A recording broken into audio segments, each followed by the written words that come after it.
Yusek, ano pong saloobin nyo sa sinabi ni Senator Amy Marcos na may no-L scenario sa 2028 and yung term extension talks? Unang-una, ang Pangulo, doon ko natin sinabi, lagi yan sumusunod sa batas. Due process, kung ano man ang tungkol sa batas, hindi yan lumalabag sa batas. Meron tayong batas patungkol sa susunod na eleksyon, 2028.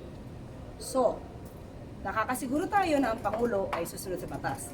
Ang tanongin nyo, kung si Senator Amy ba ay nakakasiguro na ang kanyang sinasabi ay totoo? Sa kanya inyo itanong. Thank you. This scenario again. Sa ating tingin, no, sa ating pagkakaintindi rito, ito ay para matakpan, matabunan ang totoong issue. Nalalapit na po yung impeachment trial. So alam naman natin kung ano yung gusto ni Senator Amy pagdating sa impeachment trial. Wala pang ang trial pero para meron na siyang judgment. And at the same time, para mapagtakpan kung ano nangyari talaga sa Senado.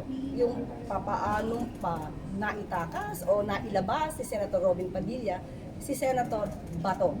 At kung paano na nagkaroon talaga ng putukan at sino ba talaga ang nagpasimula nito at kung sino ba talaga ang may nais na magkaroon ng ganitong klaseng gulo. Diversionary tactic. The way I see it, yes, oo. Diversionary tactic. Thank you. Thank you. Thank you, ma'am. Next one.